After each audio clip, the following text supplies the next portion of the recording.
They were all staring at the pot. The whole village of Ajioko stood in Mama Tinu's backyard, their noses wrinkled, their mouths hanging open.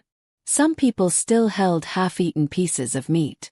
Others had dropped their spoons on the ground.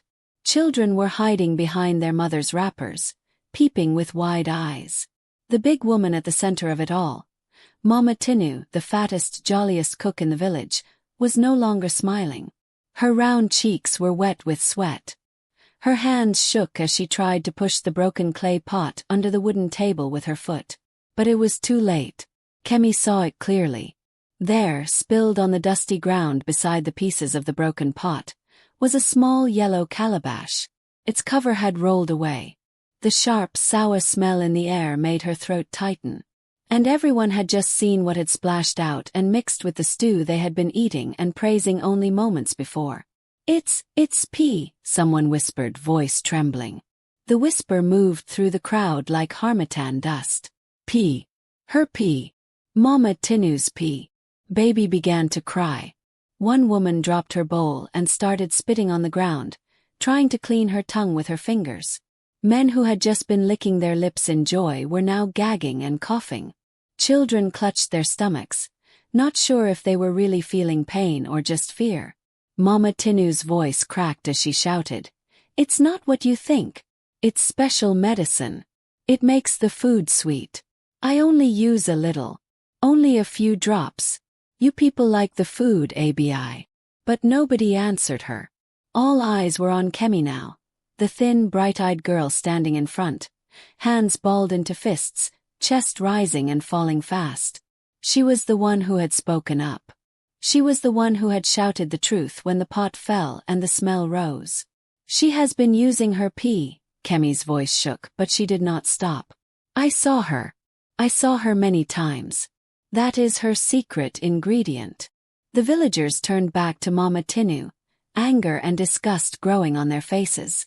The woman who had been their favorite cook, the woman whose food they bragged about to strangers, the woman they trusted, had been doing this? What kind of evil is this? How long has she been doing it? Have we been eating this for years? Someone stepped forward. It was the village chief. His eyes were hard. "Mama Tinu," he said slowly, "is it true? Answer us. Is your pea the secret ingredient in your food?" The whole village held its breath. Mama Tinu opened her mouth. Her lips trembled. Her eyes darted to Kemi, then to the broken pot, then to the angry faces all around her. And then, "Before we continue, please like and subscribe and let us know where you're watching from." Before all the shouting, before the broken pot, before anyone in Ajioko ever imagined that such a thing could happen, the village was a happy place that smelled of smoke, spices, and fresh rain. Every market day, the sun would rise slowly over the tall palm trees, painting the sky with soft orange light. Roosters crowed. Goats bleated. Women tied their wrappers tight and balanced basins of tomatoes, pepper, yams, and dried fish on their heads. Men pushed wheelbarrows. Children ran around barefoot, laughing, chasing each other through the narrow paths. In the middle of all this busyness was one place everyone knew: Mama Tinu's food shed. It was just a small wooden shack with a rusty zinc roof, sitting beside the big mango tree near the market square. But when the pot on her 3-stone stove started boiling, the whole village knew. Sweet smells of stew, fried plantain, and jollof rice floated through the air like a song you couldn't ignore. "Ah, that must be Mama Tinu's pot," people would say, smiling. Mama Tinu herself was hard to miss. She was a very fat woman with cheeks that shook when she laughed and arms that looked like they could hug 3 children at once. She always tied bright, colorful wrappers that struggled to go around her big waist. She had a loud voice and an even louder laugh, and when she spoke, you could hear her from the other side of the market. "Come and eat, oh," she would shout. "If you taste my food once, you will always come back." And it was true. From traders to travelers, from school children to old grandmothers, everyone loved her cooking. Some said it was the way she fried the onions till they were golden. Others said it was the way she stirred the pot with slow, careful circles. A few people even joked that she must have magic in her kitchen. Across from Mama Tinu's shed, under a big umbrella, sat another stall. A small table with baskets of oranges, bananas and groundnuts. That was where Kemi helped her mother every market day.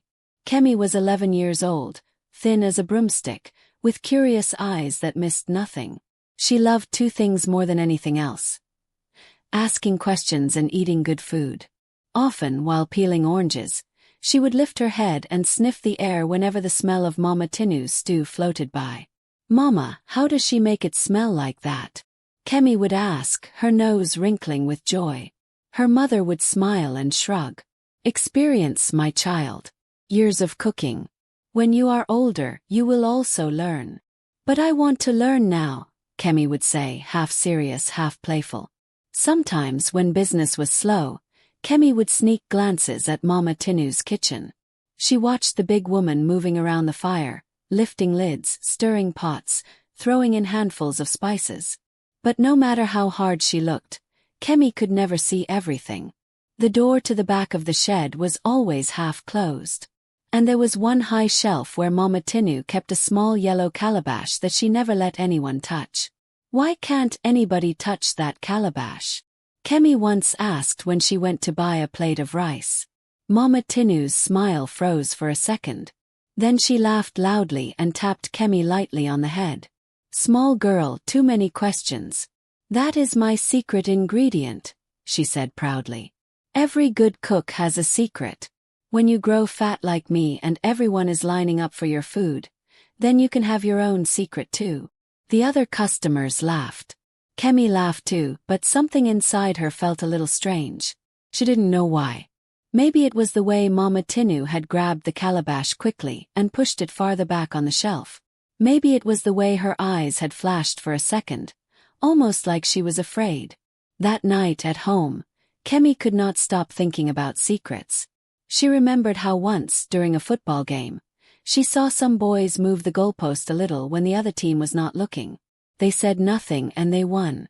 She had seen, but she kept quiet. Later, when the losing boys argued, everyone told them to stop complaining. Kemi had felt bad, but she didn't say anything then either.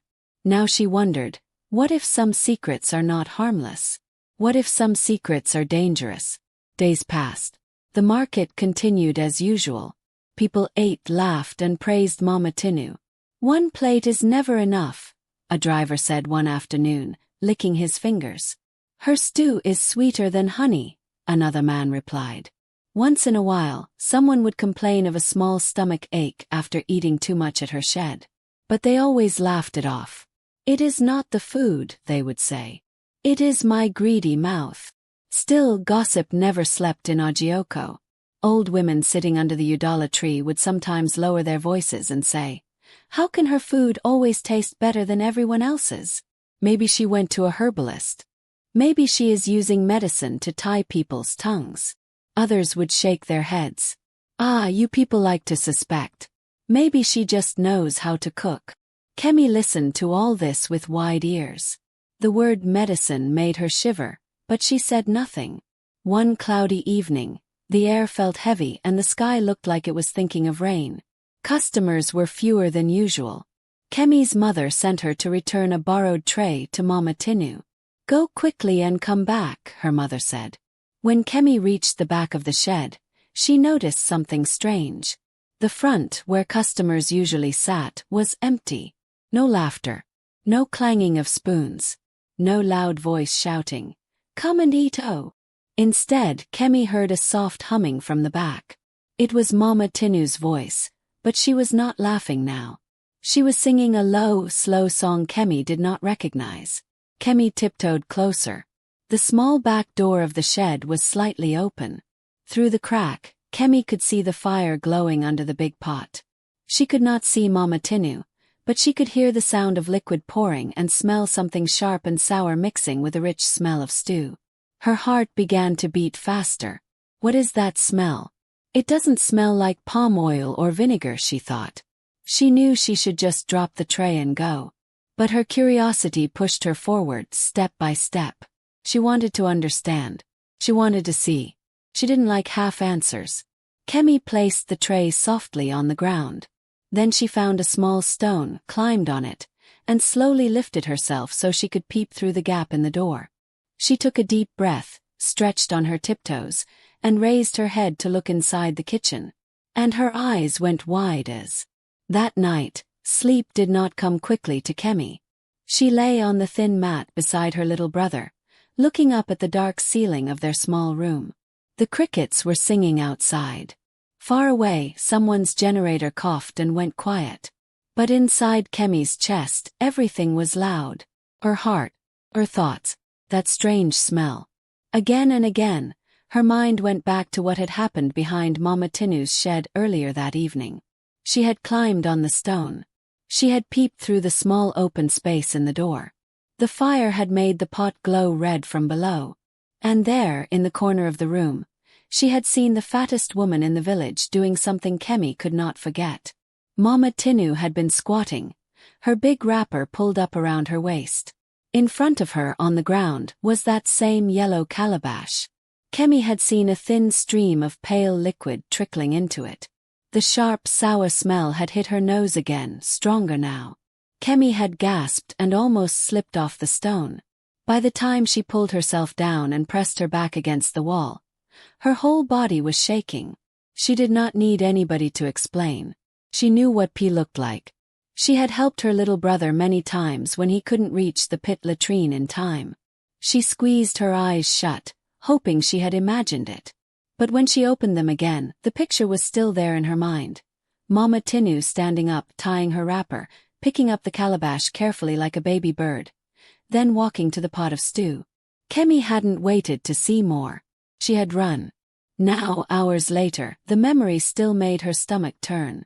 Beside her, her brother snored softly and turned over. Kemi sighed. Maybe I didn't see well, she told herself. Maybe it was just water. Maybe it was medicine for the pot. Maybe. But her nose remembered that smell. Her chest felt heavy. What if it was true? What if the whole village had been eating food cooked with? She couldn't even finish the thought in her head. She turned to face her mother, whose mat was on the other side of the room. Mama, Kemi whispered. Her mother's sleepy voice floated back. What is it, my child? Kemi hesitated. The words sat on her tongue like a stone. If I say it and it is not true, they will say I am insulting an elder. They will say I am jealous. They will say I am spoiling her name. But if it is true and I keep quiet, then everyone will keep eating it. Mama, Kemi began slowly. What if a grown-up is doing something wrong but nobody knows? What should a child do? Her mother shifted and sat up a little. In the dim light that came from the moon through the small window, Kemi could see her mother's kind face, wrinkled from years of work and worry. That is a big question for this time of night, her mother said softly. Why are you asking? I just want to know, Kemi said quickly. Maybe in school or in the market. What if you see something but you're afraid to talk? Her mother was quiet for a while. Then she sighed. Words are like stones, Kemi, she said. If you throw them carelessly, you can break somebody's head. But if you use them well, you can build a house. If you truly see something bad, you must not hide it. But you must be sure. And you must speak with respect. You hear? Kemi nodded in the dark, though her chest still felt tight. Yes, Mama. Sleep now, her mother said. Tomorrow is another market day. You will need your strength. But when morning came, strength was the last thing Kemi felt. Her legs carried her to the river with the other girls to fetch water, but her mind was somewhere else. Even as they joked and splashed each other, she was quiet. She saw the reflection of her own face in the water, worried eyes, pressed lips, and almost did not recognize herself. Back home, she helped her mother pack oranges, bananas, and groundnuts. The morning sun was gentle at first, painting the village in gold. But as the hours passed, it grew hotter. The market became noisy. Drums started beating in the distance. Ajioko was preparing for something special. Don't forget, one man told another as he passed. The big festival is in 3 days. People are coming from the next village. They will taste our best food. the other replied proudly. Mama Tinu will not disappoint. Kemi's stomach knotted. Festival. More people. More of that stew. From their fruit table, she could already see the small crowd gathering at Mama Tinu's shed. Smoke curled up from her cooking fire. The sweet smell of fried plantain and stew hung in the air. Kemi, help me give change, her mother said, handing her some notes. Yes, Mama, Kemi answered, but her eyes kept sliding back to the shed. Soon, the chief's messenger walked into the square, beating a talking drum. People paused to listen. Ho! People of Ajioko, he cried. Our chief has spoken. At the festival, the whole land will taste our food. The honor of cooking the main meal will go to our best cook, Mama Tinu. The crowd cheered. Some clapped. Few whistled. Someone shouted, She deserves it. Another added, Her food alone can make visitors move here. Kemi's heart felt like it dropped into her feet. If she is using pea, then all those visitors will eat it too, she thought. Children. Old people. Everybody.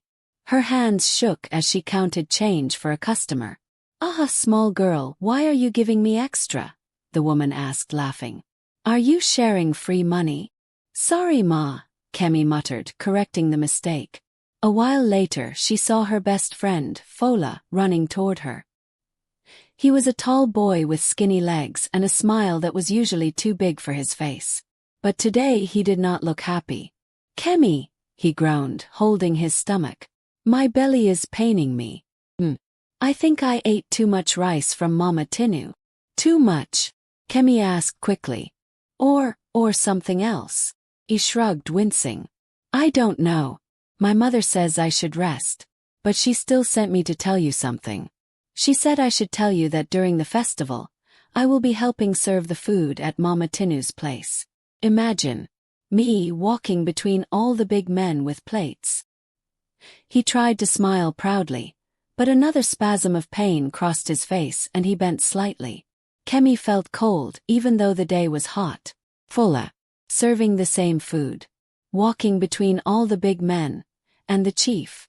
She took a deep breath.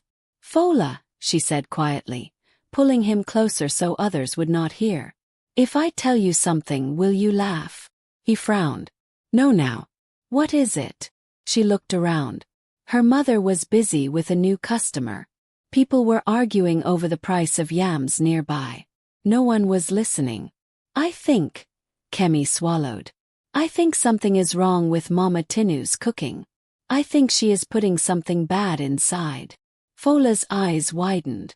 Ha! Don't say that outside, he whispered. They will beat you. Everyone loves her food. I saw her, Kemi insisted. Her voice shook but she went on. Yesterday. The back. She was peeing inside a yellow calabash. Then she carried it to the pot. Fola stared at her like she had grown two heads. That is a big thing to say, he muttered. Are you sure? Maybe it was medicine. Maybe it was. I know what pee is, Kemi snapped, then lowered her voice again. It smelled like it. My eyes are not blind. He rubbed his neck, looking confused and scared. If you tell anybody and it is not true, you are finished. Even if it is true, they may not believe you. She is an elder. You are just a child. I know, Kemi whispered. But if I keep quiet, more people will eat it. Even you. Even my brother. They stood in silence for a moment, the noise of the market swelling and fading around them like waves. At that same moment, an old woman ran into the square, shouting, Help!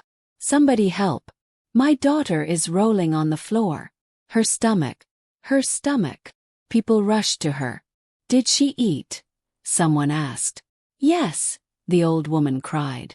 She said she ate too much stew from Mama Tinu, and now she is crying of pain. The crowd buzzed with worried voices. Some said it was just greed. Others frowned.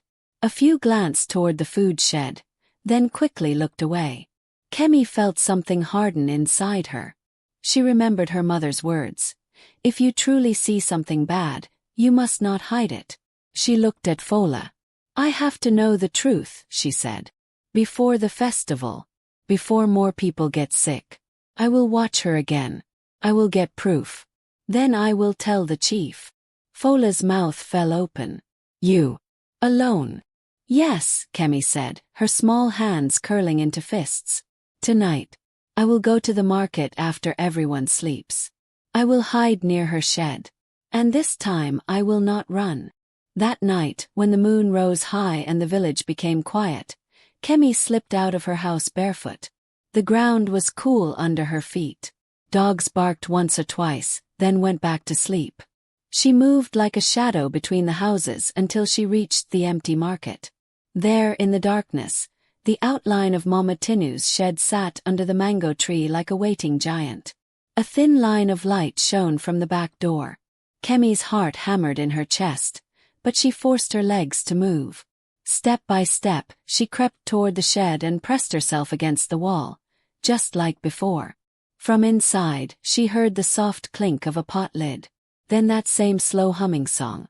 She swallowed and, with shaking fingers, reached for the edge of the door. She was just about to push it open when a deep voice behind her said, very quietly, Kemi, what are you doing here? Kemi's heart almost jumped out of her mouth. She knew that voice. Slowly she turned around. Her father stood there in the moonlight, his strong arms folded across his chest, his face half in shadow.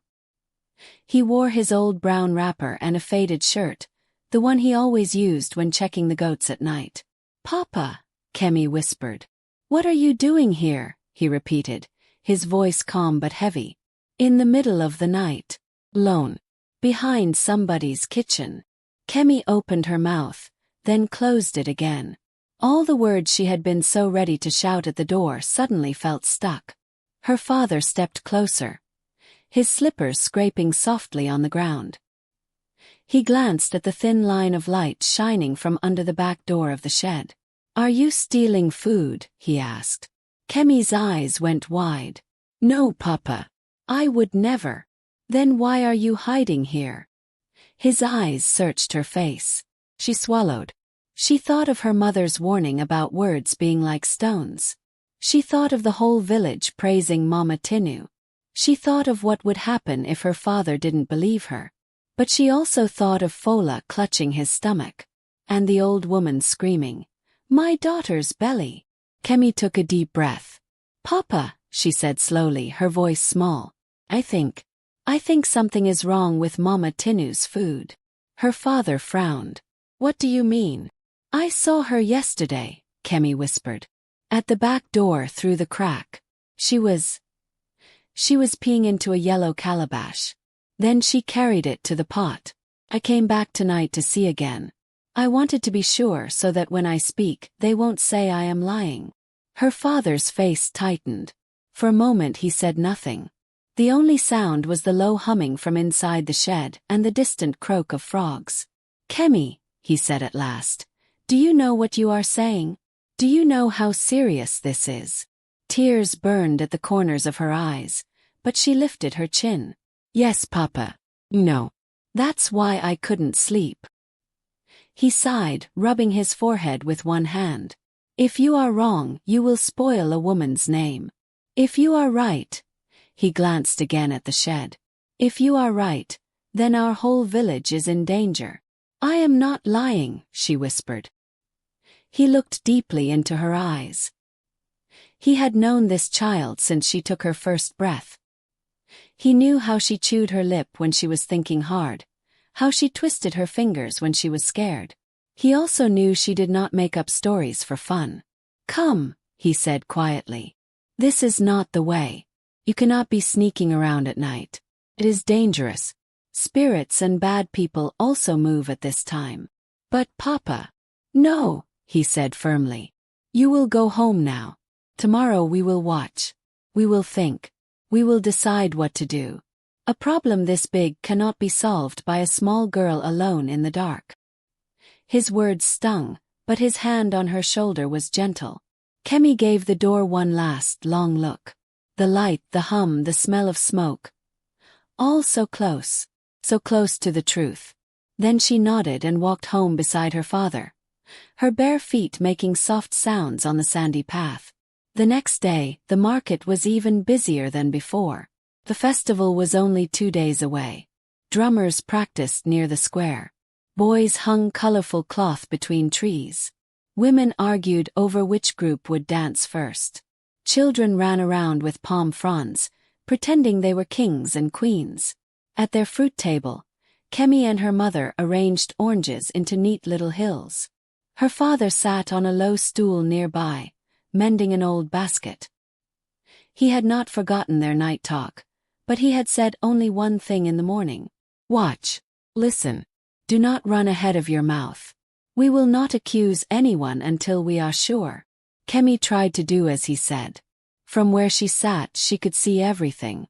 She saw Fola moving slowly, still holding his stomach sometimes, but smiling bravely when people greeted him.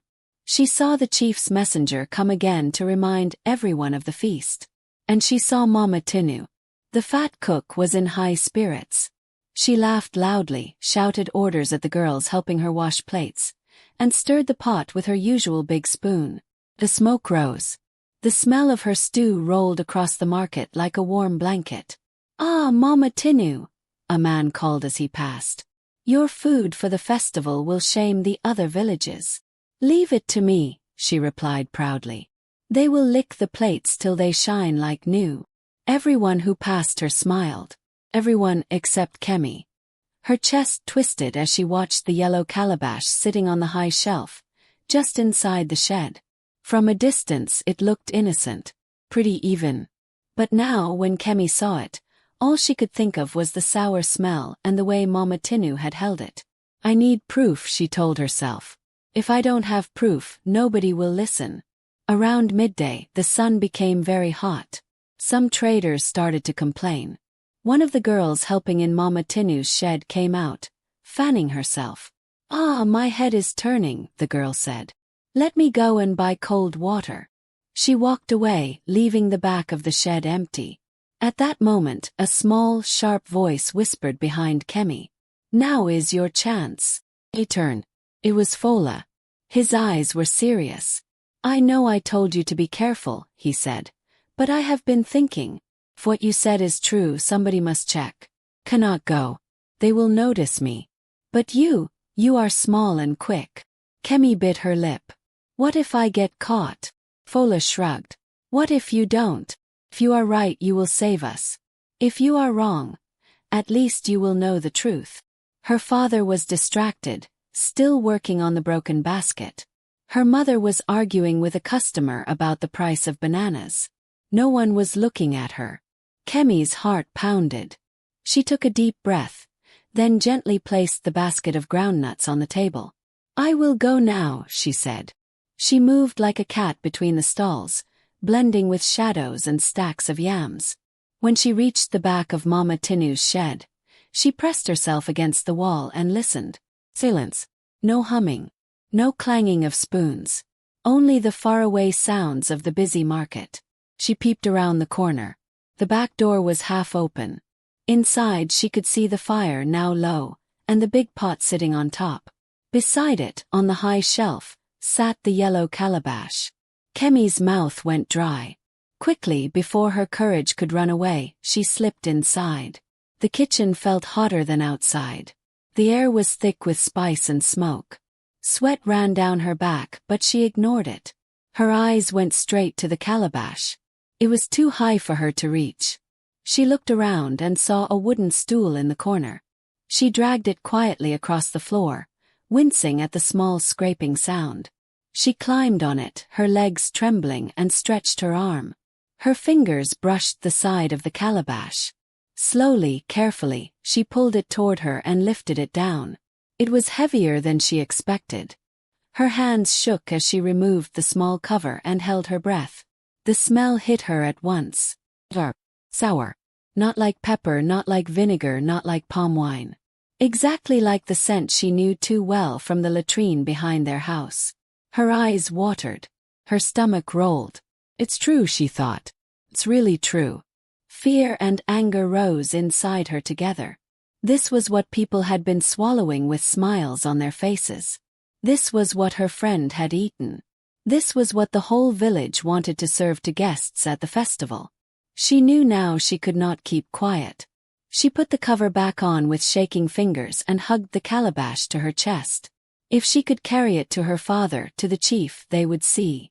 They would smell. They would believe her. She stepped down from the stool. And that was when she heard it. A low, slow clapping sound from the doorway. Blap, blap, blap. Kemi froze. Very slowly she turned her head. There, blocking the only way out, stood Mama Tinu.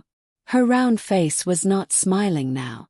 Her eyes were narrow and hard, and her voice was cold as she said, "Oh, little Kemi, you like to put your nose in other people's secrets, Zen." For a moment Kemi could not move. Her hands tightened around the yellow calabash. Her fingers dug into the smooth surface.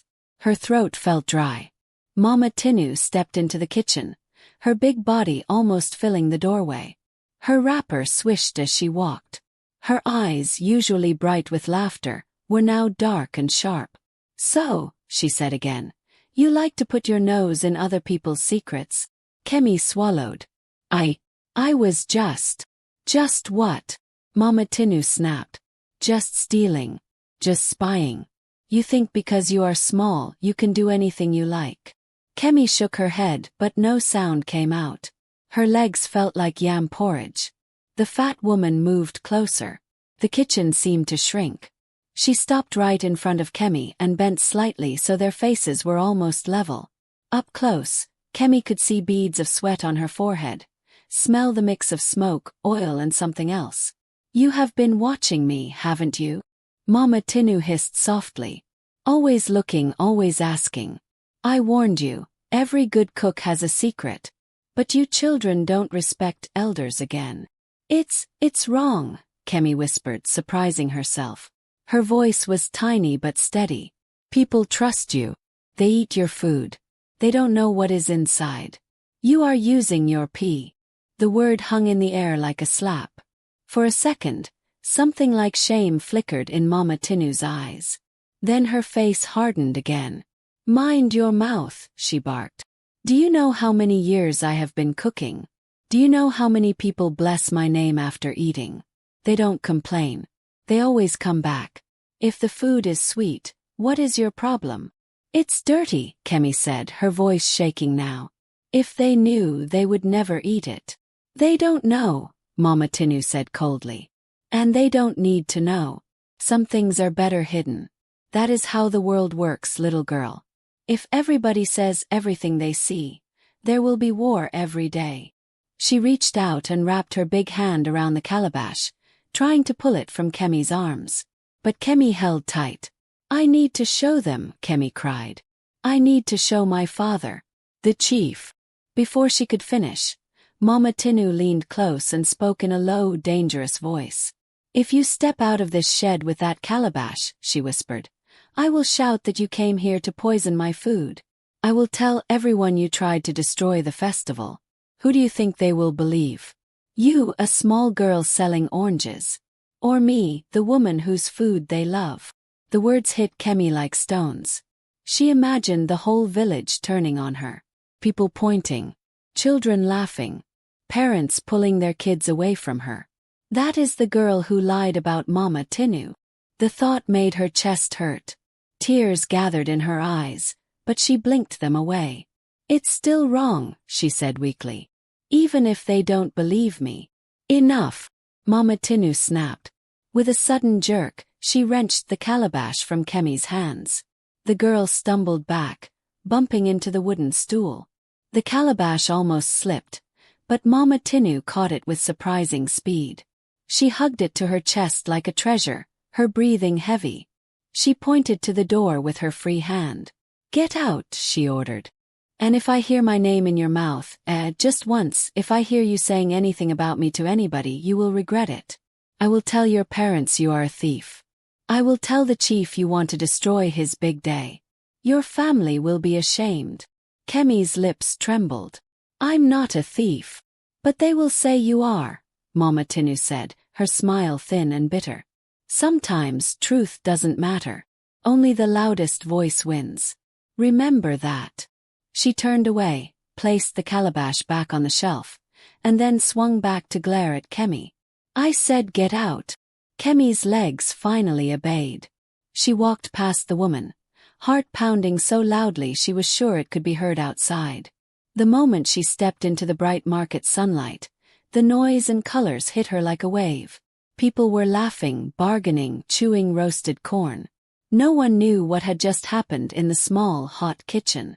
Her father looked up from the basket as she approached. At once, he saw the redness in her eyes, the way her shoulders drooped. "Kemi," he said quietly. "What happened?" She opened her mouth, but her throat closed. If I speak now, she will hear, Kemi thought. She imagined Mama Tinu watching her from behind the curtain of smoke. "Nothing," she whispered instead. "I'm tired." Her father frowned, but he did not push. Not yet. That evening at home, as they ate plain yam and small fish, her parents talked about the festival. Her mother wondered aloud if the visitors would buy more fruits.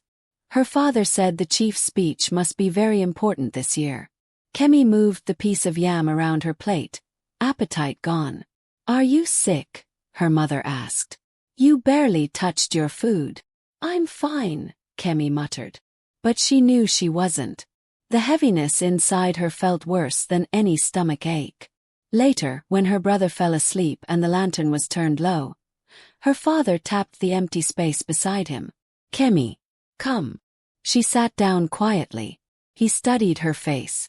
"You went inside her shed today, didn't you?" She nodded. "And I was right," Kemi whispered, tears finally spilling over. "Papa, it's true. The calabash. It's filled with pee. She uses it for the pot. She threatened me. She said if I talk, she will tell everyone I am a thief. She said nobody will believe me." Her father's jaw tightened. He closed his eyes for a moment, as if he was listening to a voice inside his own head. Then he spoke slowly. "You did well to tell me," he said. "You did not keep it inside until it ate your heart. That is courage." "But what can we do?" Kemi asked, wiping her face. "She is loved. We are just one small family. And the festival is tomorrow. They want her to cook for the whole land." Her father was silent. Outside, the wind rustled through the mango leaves. A dog barked somewhere far away. At last, he said, "There is one person who must hear this, whether he believes it or not. Chief. He is the shepherd of this village. If the flock is eating bad grass, he must know." "But Papa," she said. "I don't care what she said." He cut in gently but firmly. "I would rather be called a liar than keep quiet while our people eat something dirty.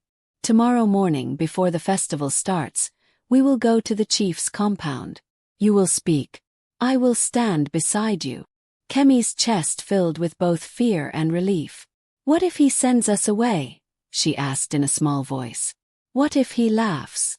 "Then we will still have done the right thing," her father replied. "The truth is not always welcomed, but it is never wasted." He placed his rough hand on her head and said a short prayer for wisdom and courage. That night, Kemi finally slept, though her dreams were full of pots and calabashes and faces turning away from her. In the morning, the village woke up excited. Drums echoed. Women brought out their best wrappers. Men oiled their shoes. Children chased each other with festival masks. Smoke from many cooking fires rose into the bright sky. In the middle of all this joy, Kemi walked quietly between her parents as they headed toward the chief's large compound at the edge of the village. At the gate, 2 guards stood, holding long sticks. "We have come to see the chief," Kemi's father said. "About what?" one guard asked, eyeing them. "It is about the festival food," he replied. "Something important. Something dangerous." The guards exchanged a look. "Wait here," one of them said, disappearing inside. Minutes later he returned. "The chief will see you. But be quick. He is busy with festival plans." They were led into a wide courtyard. There sat the chief on a carved wooden chair, wearing a rich wrapper and heavy beads around his neck. Beside him were elders, drummers, and the festival planner. Everyone looked serious and busy. The chief raised his hand. "Speak," he said. "What is so important that you come on the very morning of our great festival?" All eyes turned to Kemi. Her throat went dry. Her knees shook.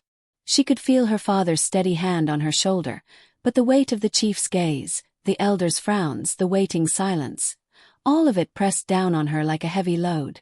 She took a deep breath, opened her mouth to reveal the terrible secret, and a familiar loud voice suddenly shouted from the gate.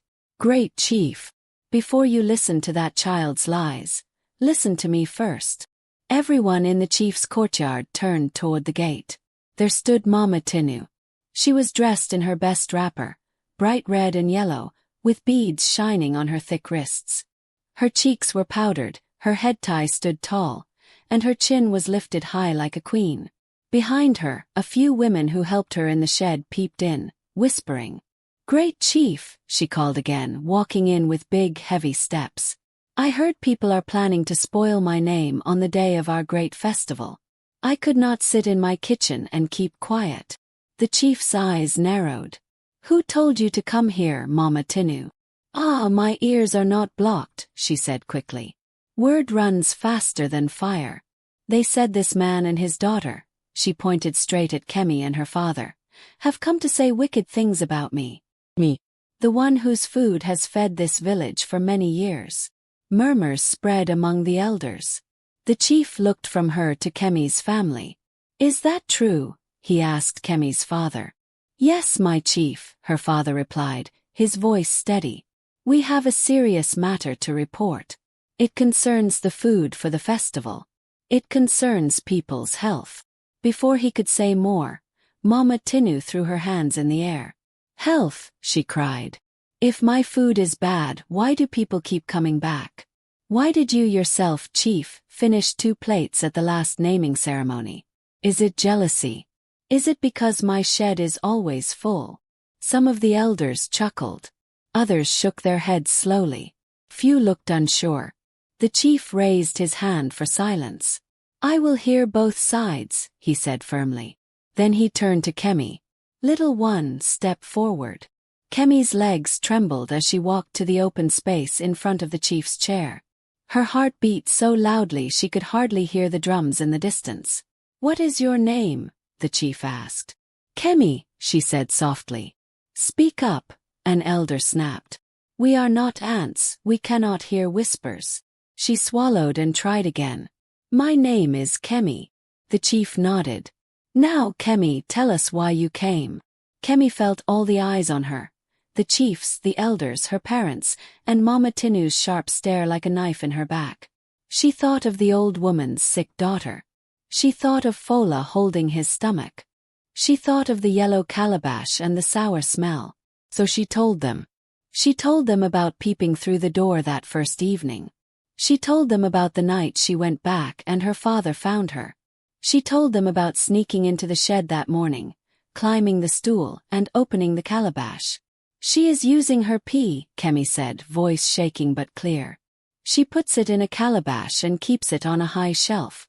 She uses it as a secret ingredient in her food. People don't know. But I saw. I smelled it." There was a long, shocked silence. Then the courtyard exploded. "Ha! Is that what she said? Pee. Is that not too much?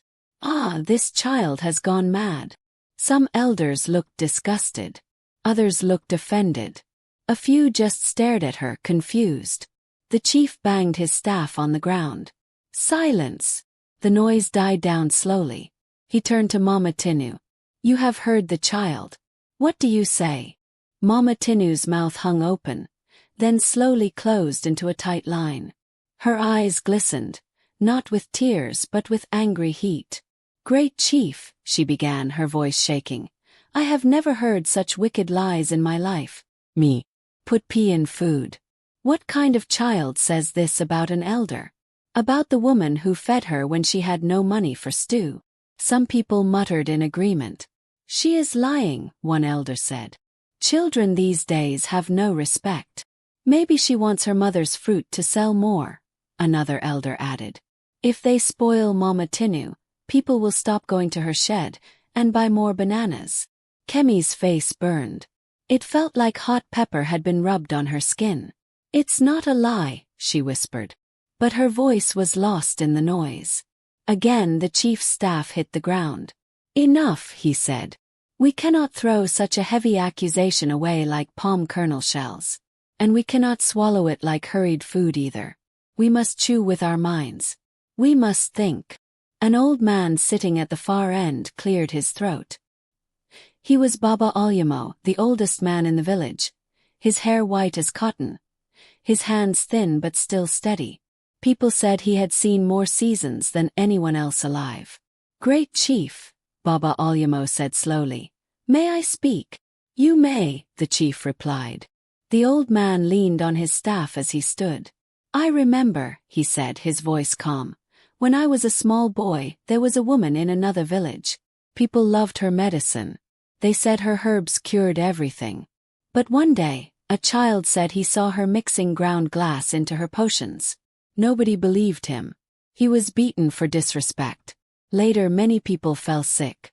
Some died. When they finally checked, they saw it was true. The child spoke, but no one listened." He paused. His old eyes moved from Kemi to the chief, then to Mama Tinu.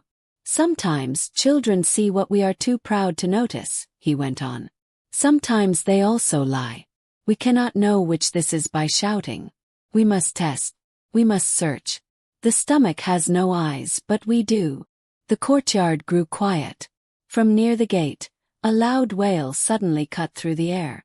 Everyone turned as the old woman from the market stumbled in, tears running down her face. "Great chief," she cried. "My daughter is still rolling on the floor. Her stomach is as hard as stone. She only ate from Mama Tinu's shed this week. Only there.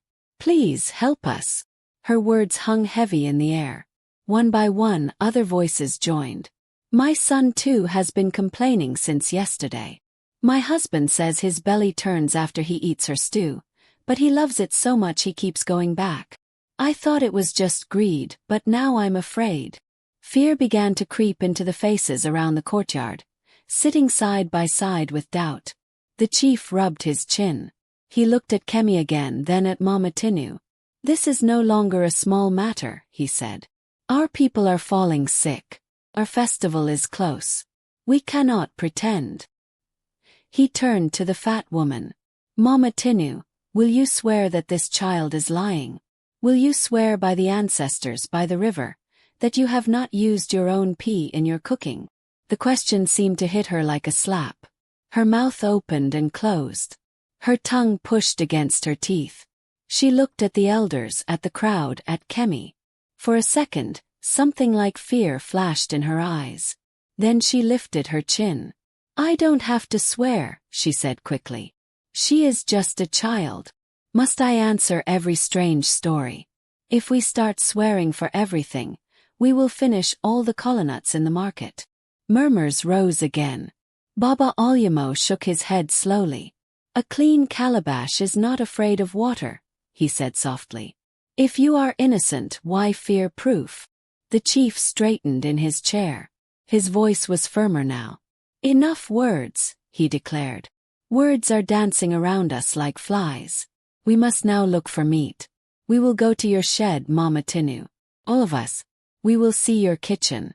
We will see this yellow calabash the girl speaks of. If it is clean, this child and her family will beg you in front of everyone. If it is not..." He did not finish. He did not have to. The meaning sat there in the air, heavy and hot. Mama Tinu's hands twisted in her wrapper. For a moment, she looked like she might refuse. Then she forced a big smile that did not reach her eyes. "Good," she said loudly, though her voice shook at the edges. "Let the whole village come and see how a faithful woman is being insulted. Come and check my kitchen. Come and see if there is anything to hide."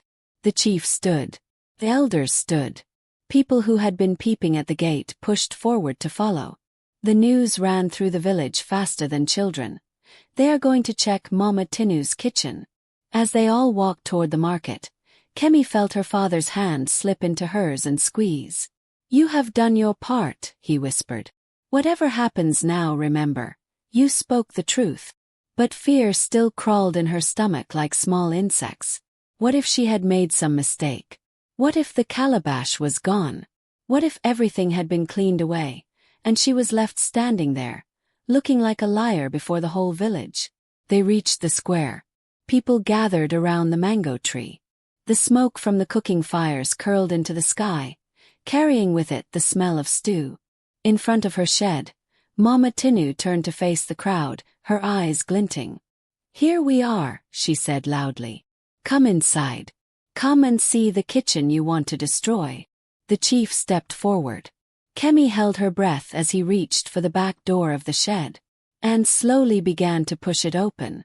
The chief's hand was steady as he pushed the back door open. The whole village seemed to lean forward at once. The small kitchen inside looked just like Kemi remembered it. The 3 stones holding up the big black pot, the fire burning low beneath it, the walls dark from years of smoke. A wooden table stood against one wall. A bundle of dried leaves hung from a nail.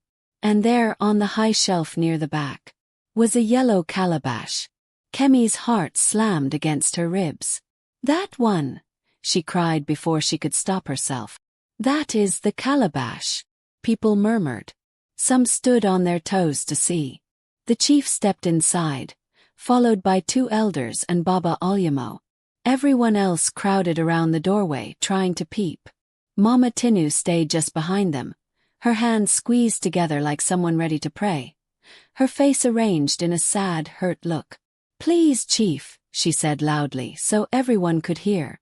"Search everywhere. I have nothing to hide."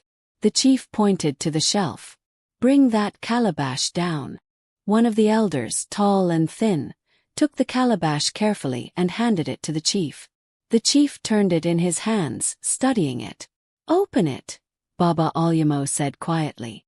The chief lifted the small cover. Kemi held her breath.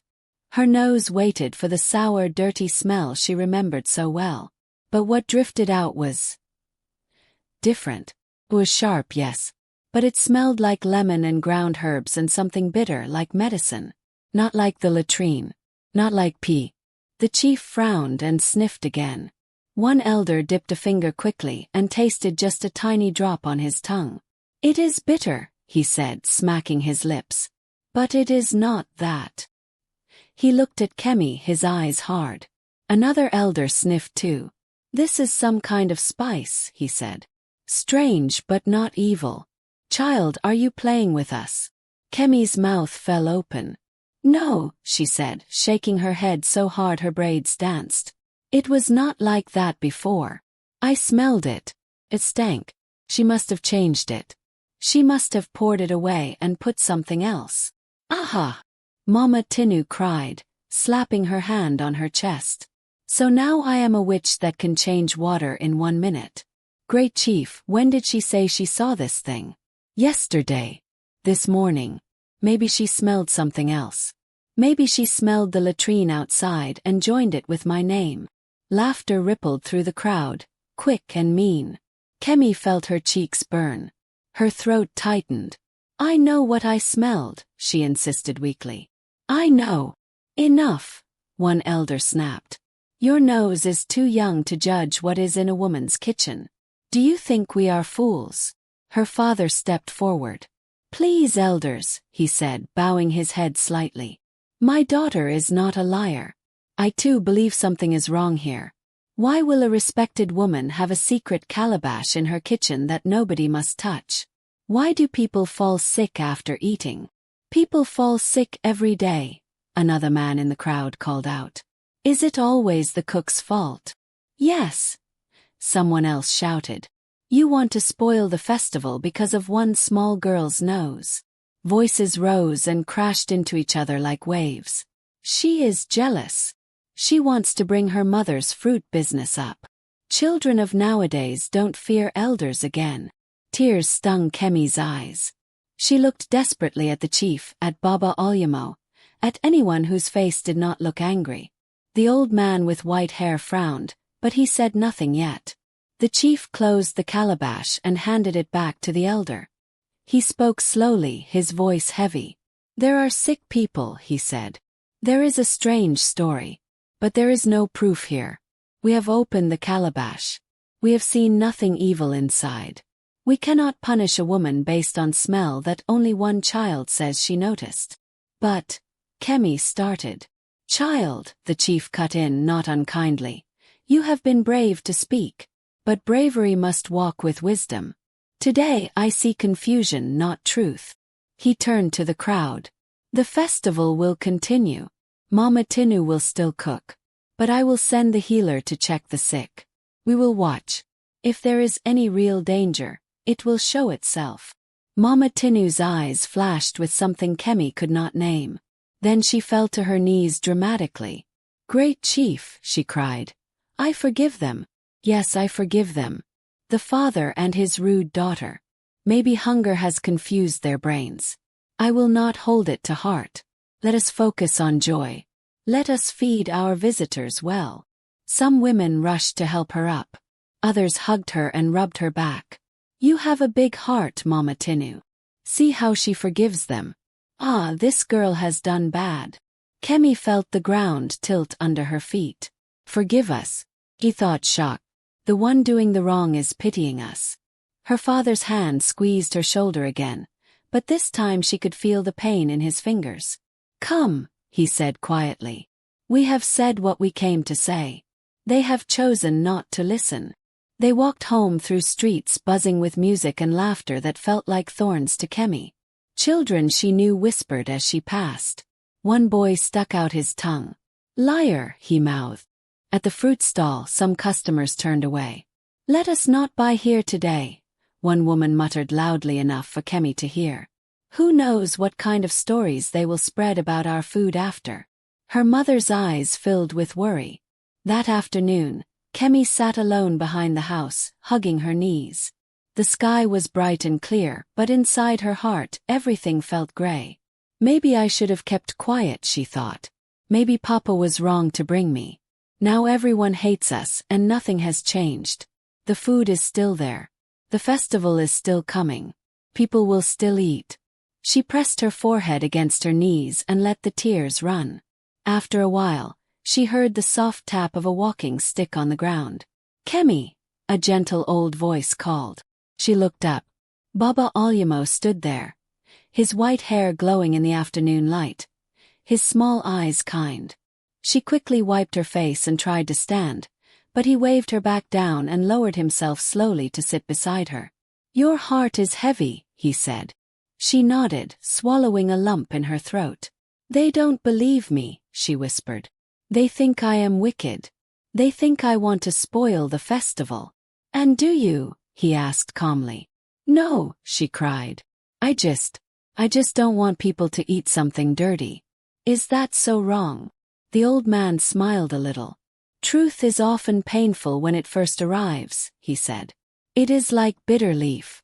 At first the mouth rejects it. Only later does the body thank it. If they never believe me, she muttered, then what is the use of saying anything? He tapped his stick on the ground softly. You think today is the end of the story, he said. But it is not. The chief has chosen to look away, for now. The people have chosen what is easy, for now. But if something is truly wrong, it will not stay hidden forever. He leaned closer. Listen to me, child. The truth is like smoke. You may cover the fire, you may sit on it, you may even pour sand. But somehow, somewhere, the smoke will still find a small gap and rise up. Your words have already started something. Watch the days ahead. Kemi sniffed. What if the smoke never comes? What if she hides it forever? He looked toward the market, where new drums had started to beat again. Pride always trips on its own feet, he murmured. A proud woman who thinks she is untouchable will soon make a mistake.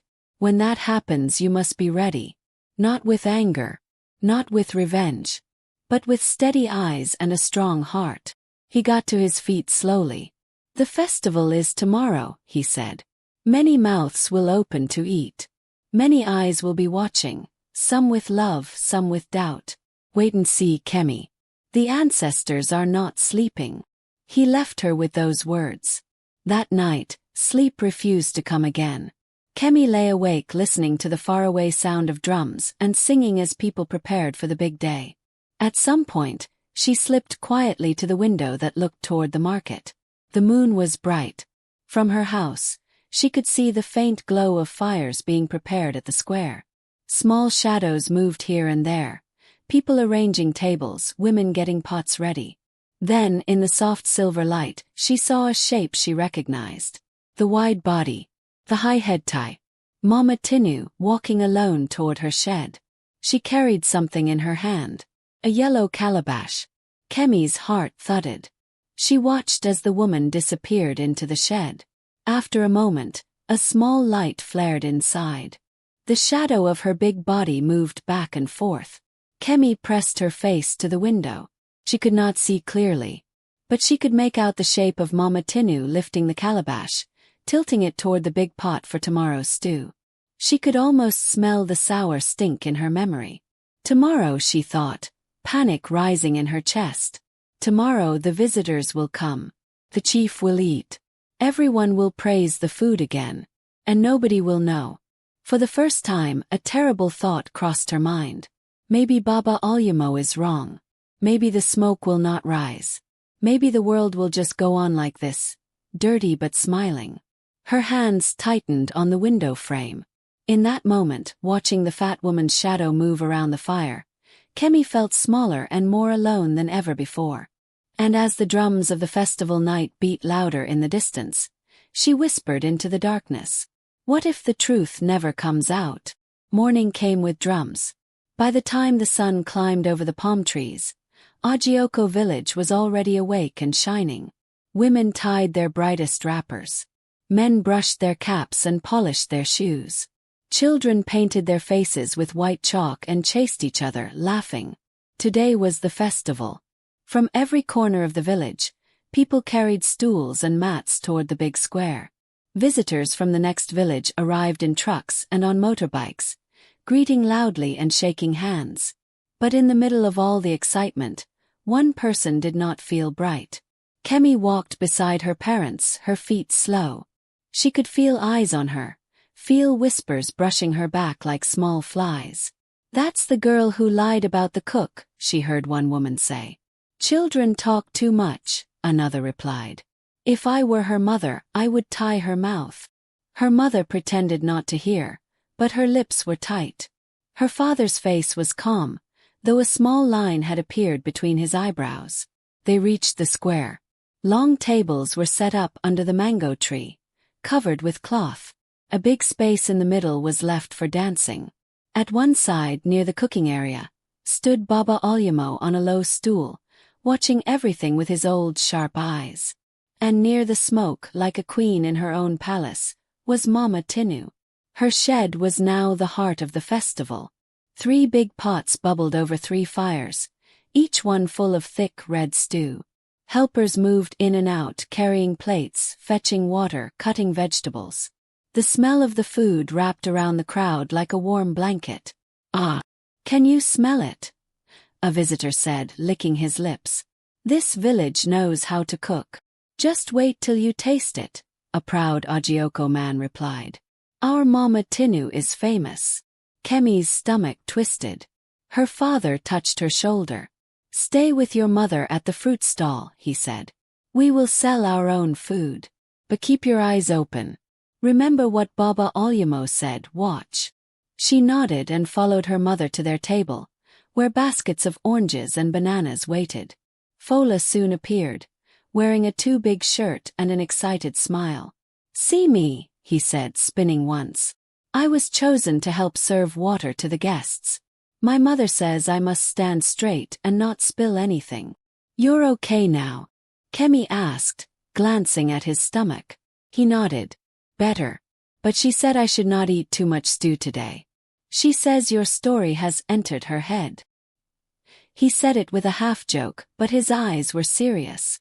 Kemi managed a small smile. Maybe that is good, she said. Soon drums started.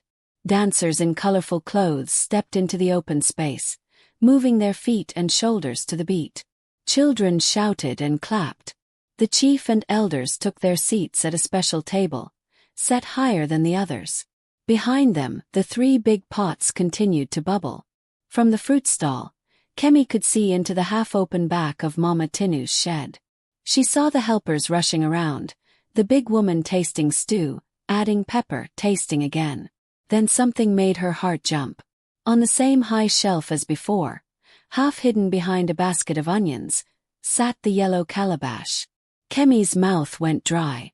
She watched as Mama Tinu looked around quickly, making sure no one was near. Then the fat woman reached up, brought down the calabash and uncapped it.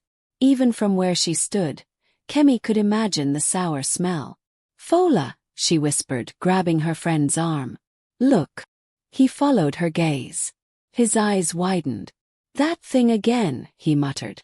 They both watched as Mama Tinu held the calabash over the nearest pot. Her hands moved fast, as if she was in a hurry. It looked like she poured a lot, maybe more than before. Pride, fear, and anger had been mixing in her heart all morning. She had been insulted in front of the chief, accused by a child. Now she wanted this stew to taste stronger than ever, to shut every doubting mouth. He poured. Then she quickly wiped the edge of the calabash with her wrapper, put the cover back, and returned it to the shelf. Kemi's whole body felt cold. "Did you see?" she whispered. "Did you see that?" Fola nodded slowly, his face pale. "I saw," he said. "Kemi, this is bad." Music grew louder. The first plates of food were almost ready. Helpers began to scoop steaming jollof rice and meat into bowls. The spicy red stew was poured on top. Children ran to fetch spoons. People lined up, their mouths already watering. "Today we eat well," someone shouted. Kemi's heart hammered in her chest. Her father, selling oranges nearby, caught her eye. He saw her frightened face, then followed her gaze to the shed. For a moment, their eyes said what their mouths could not. "She has done it again." Slowly, he put down the knife he was using to peel an orange. Before he could move, a small boy near the front of the line cried out, "Ah, my stomach!" The boy groaned, bending over. He had eaten a plate of stew earlier before everyone else, as a helper's child. Now his face twisted with pain. Some people glanced at him, but others shrugged. "Maybe he ran too much under the sun," one woman said. Another man took his first bite of food. He said, frowning. "Something smells strange today." "Strange how?" his friend asked, still chewing happily. "Like?" The man wrinkled his nose. "I don't know. Maybe I'm imagining." Most people did not notice. The plates kept moving. Fola carried water from table to table, his hands shaking. Kemi watched, feeling like she was inside a bad dream. "This is it," she thought. "This is the moment. If I keep quiet now, I will never forgive myself." Her legs moved before her head had finished thinking. She left the fruit stall and pushed through the crowd, her small shoulders squeezing between wrappers and trousers. She heard her mother call her name, but she did not stop. She reached the open space near the chief's table just as the first plate of food was set before him. "Stop!" Kemi shouted. Her voice was small against the drums and laughter. Hardly anyone heard. She took a deep breath and shouted again, louder this time. "Stop!" The drummer nearest to her jumped, missing a beat. The sound broke. People turned, annoyed. "Who is shouting like that? Is it not that girl again?" The chief looked up, surprised, spoon halfway to his mouth.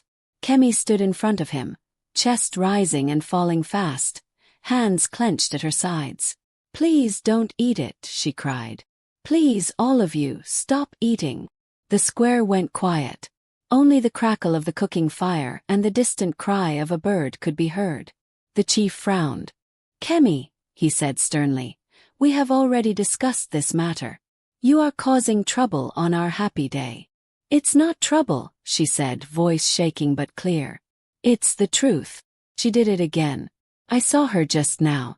She poured from the yellow calabash into the pot. "Please come and see again. Please don't let everyone eat this."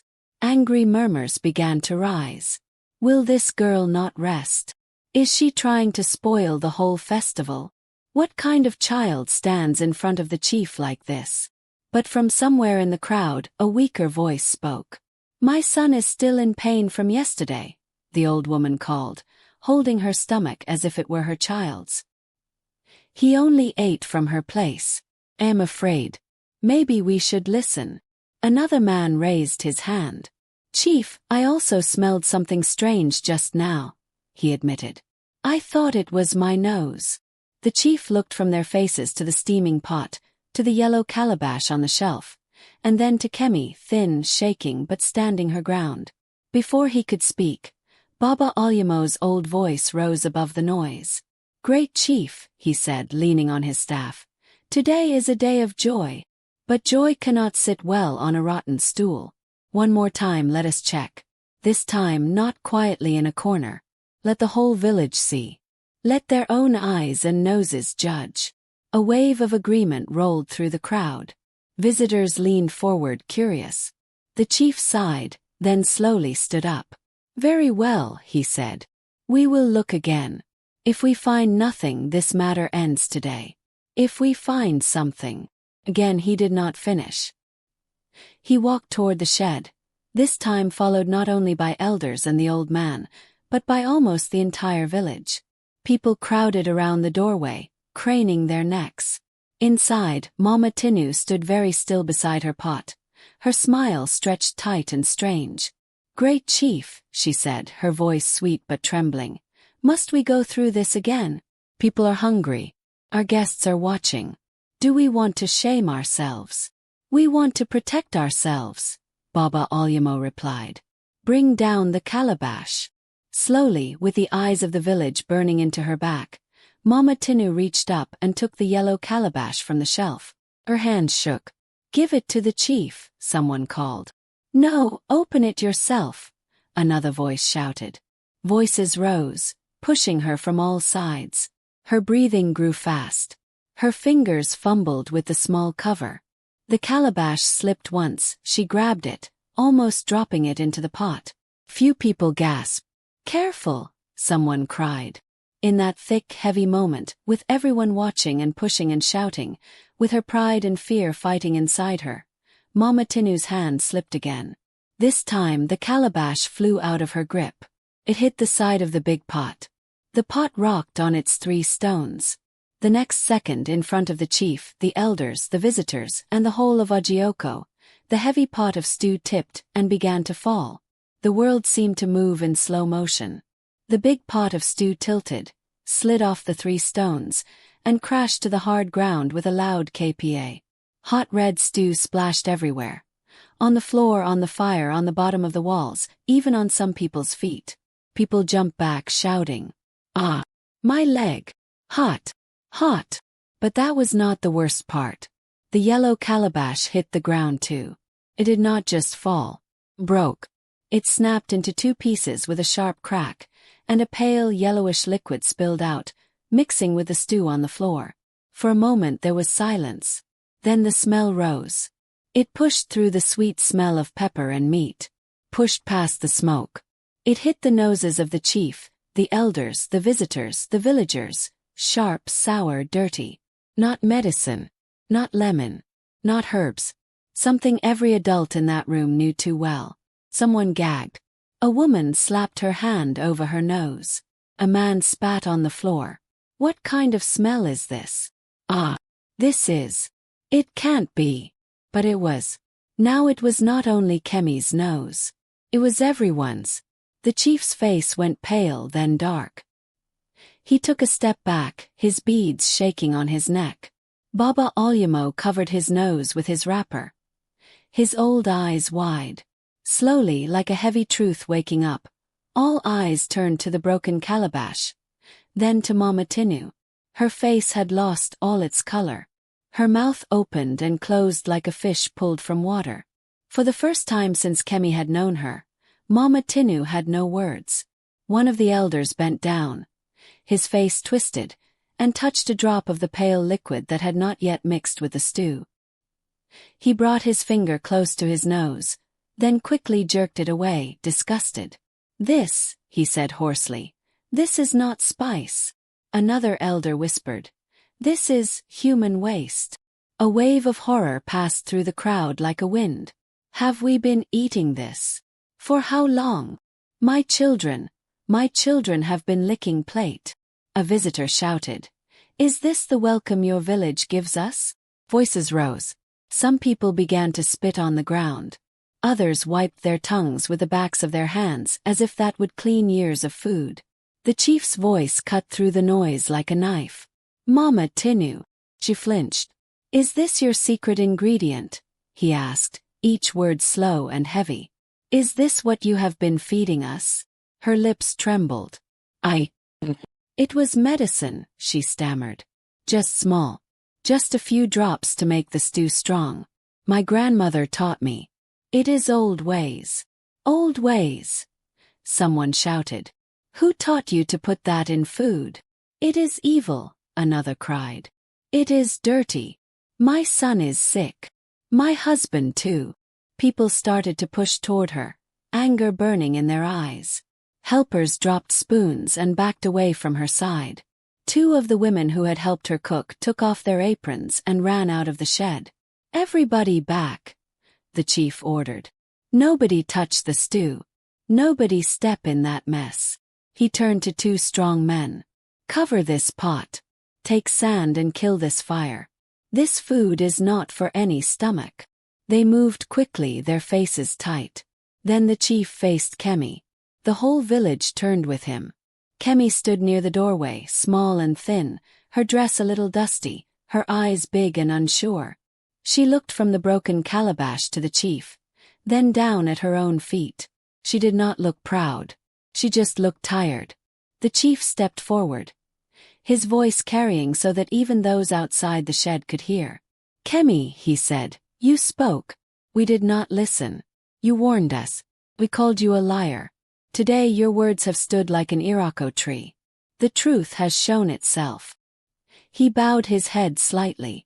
In front of everyone I say, I am sorry. We did not protect you when you told us something was wrong. We let our love for sweet food blind us. We let your small age make us think your eyes were small too. But they were not. People murmured. Some looked ashamed. A few wiped their eyes. The old woman whose son was sick nodded slowly, tears sliding down her cheeks. Kemi's father stepped forward. His eyes were shining too, but with a sad kind of pride. My daughter only wanted to help, he said softly. Baba Alyamo tapped his stick on the ground. Let all of Ojioko learn something today, he said. Courage is not only for warriors with spears. Sometimes, courage is for small girls who refuse to swallow wrong things quietly. The chief turned back to Mama Tinu. She had sunk to her knees, her big body shaking. But it was not just fear now, it was shame. I only wanted my food to be the best, she whispered. People praised me. They came from far. I didn't want that to stop. I listened to foolish old advice. I told myself, they love it so it cannot be bad. I closed my ears to the little voice that said it was dirty. The chief's face stayed hard. Your pride made you forget respect for your people, he said. For their health, for their trust. You have shamed yourself and this village. He looked out at the crowd. From today, he announced, you, Mama Tinu, are not allowed to cook for this village again. Not for festivals. Not for meetings. Not for guests. You will clean this shed yourself. You will go to every family that has eaten from your pot and beg them for forgiveness. And you will pay for the healer to treat those who are sick. Some people nodded. Others still looked angry. But the chief's words gave their anger shape. This festival, he went on, will not be remembered for your stew. It will be remembered as the day we opened our eyes. He turned to the people who cooked small food in other parts of the market. Today, he said, many hands will prepare our feast. We will share the work. No more one person holding all the praise and all the power. Women stepped forward ready to help. Pots were rolled out. Fires were built. The smell of new food slowly began to rise, cleaner this time, watched with sharper eyes. Outside the shed, away from the broken pot and the shame, children whispered. So it was true. And we laughed at her. We called her a liar. A small boy walked up to Kemi, rubbing the back of his head. Sorry, he mumbled, for calling you names. Others followed. We're sorry, Kemi. You were brave. Fola came to, his face serious. I saw it with my own eyes today, he said.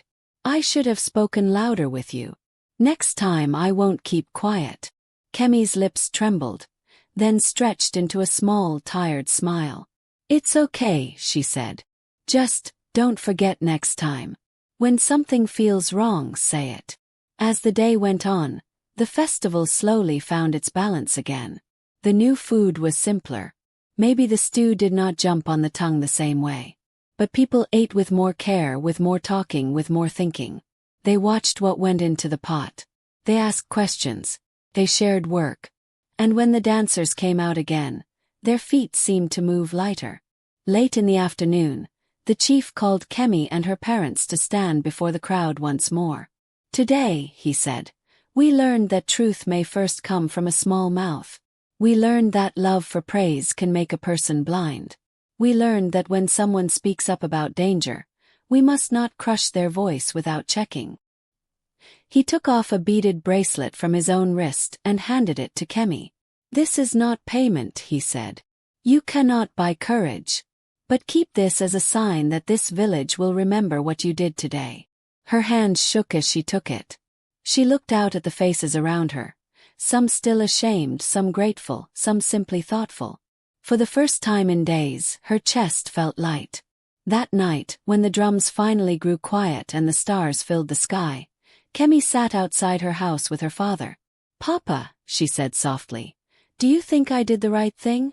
Really? He smiled, lines at the corners of his eyes.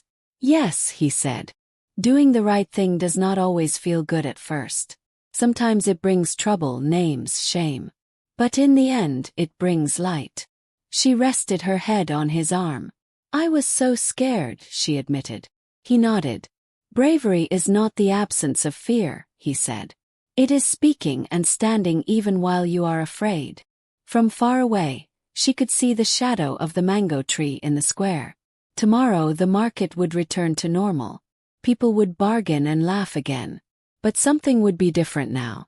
They would not trust blindly. They would ask questions.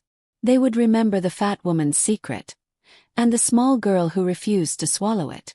And so the people of Ajioko learned that no matter how sweet something tastes, it is never sweeter than the truth.